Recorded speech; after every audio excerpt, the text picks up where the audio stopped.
अमीर बालाच ने अपने कत्ल की सूरत में क्या वसीयत की थी। वाला ग्रुप है और बट ग्रुप यानी कि तीफी और गोगी बट, इनके दरमियान सुलह करवाने की कोशिशें की गई थी। हमलावर जो है वो पुलिस को बताता था कि उसने टीपू से अपने भाई के कत्ल का बदला लिया। अस्सलाम वालेकुम जी, मैं हूं मारिया अली, आप देख रहे हैं मेरा चैनल। अमीर बालाच टीपू का तीफी बट के साथ टेलीफोनिक राब्ता, सुलह के बाद फिर कत्ल का प्लान क्यों बनाया, क्यों पीछे से वार किया, क्यों धोखा दिया गया, हमला हुआ तो जख्मी बालाच टीपू ने अपने गार्ड्स को क्या हुक्म दिया था, क्या इंस्ट्रक्शंस दी, लाहौर में गैंग्स क्या एक बार फिर से एक्टिव हो चुके हैं, क्या एक बार फिर से इंतकाम की आग जो है वो भड़क उठ रही है, क्या पुलिस इसमें इन्वॉल्व है, क्या पुलिस इसमें जो है तेल का काम कर रही है, अमीर बालाच ने अपने कत्ल की सूरत में क्या वसीयत की थी, आज की वीडियो में हम इस पर बात करेंगे।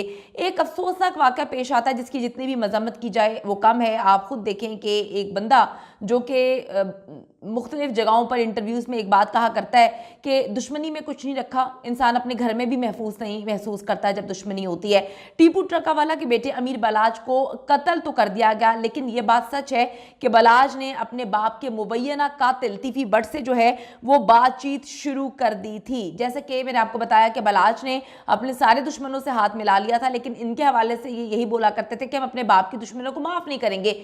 लेकिन कहीं उसने ये बात नहीं बोली थी, ना ही इस पर कोई इंप्लीमेंटेशन होता हुआ नजर आया कि उन्होंने अपने बाप के दुश्मनों के साथ कोई बदला लेने की कोशिश की है या ये बोला है कहीं पर कि हम उनको कत्ल कर देंगे। अच्छा जी, इनका राब्ता हुआ था तीफी बट के साथ, ये राब्ता कैसे बहाल हुआ और इसके पीछे क्या प्लानिंग थी, इस पर बात करने से पहले जानते हैं कि जो अमीर बालाच है किस फैसले ने उसकी जो है जान लेने में अहम किरदार अदा किया, ऐसा क्या फैसला उन्होंने किया था।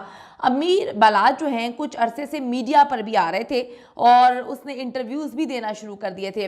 टीम ट्रका वाला नाम से एक सोशल मीडिया पर अकाउंट भी बना हुआ था जिसमें बालाच टीपू की जो वीडियोस थी, जो इंटरव्यूज़ थे, जो पिक्चर्स थी वो अपलोड की जा रही थी, बड़ी बाकायदगी के साथ जो है अपलोड की जा रही थी।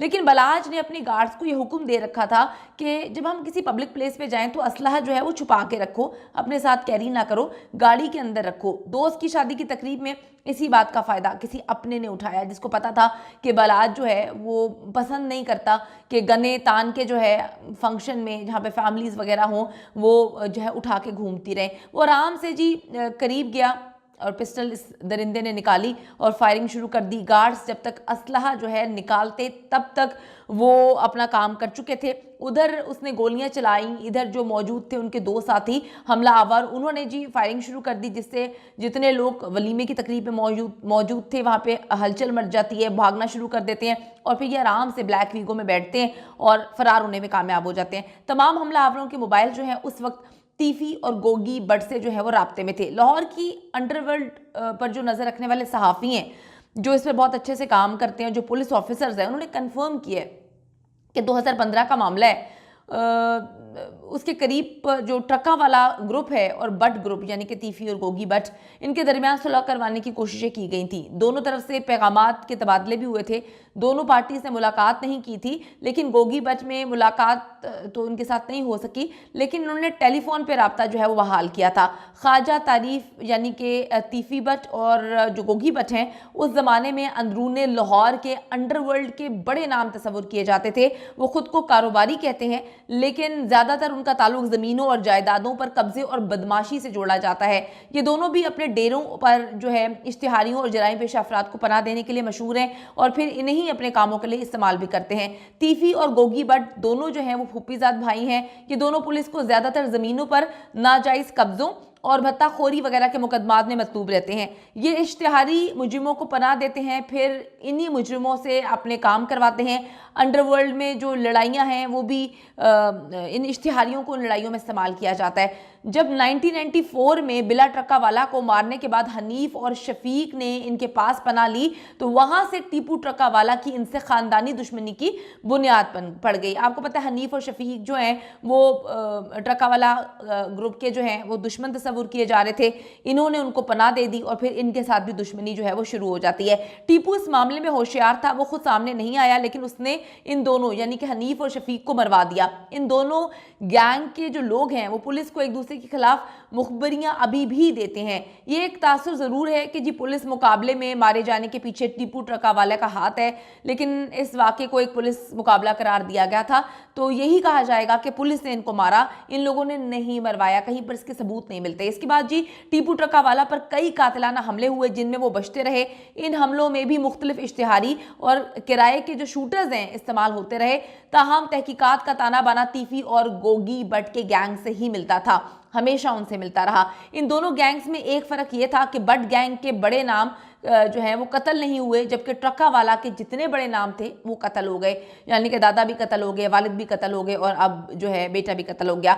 बट गैंग जो है वो काफ़ी शातिर था और इन लोगों को ट्रका वाला के खिलाफ इस्तेमाल करते थे जिनकी उनसे कोई दुश्मनी हुआ करती थी। ठीक है, जैसा कि टीपू ट्रका वाला को कत्ल करने वाला हमला आवर जो है वो पुलिस को बताता था कि उसने टीपू से अपने भाई के कत्ल का बदला लिया।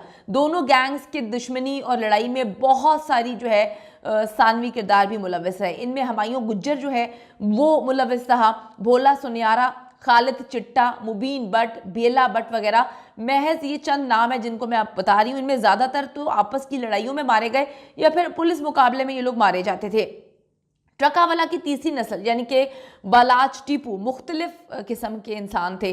वो पढ़े लिखे थे, उनकी ज़िंदगी काफ़ी बाहर गुजरी, उन्होंने मामलात को हैंडल करना सीखा, टैकल करना सीखा।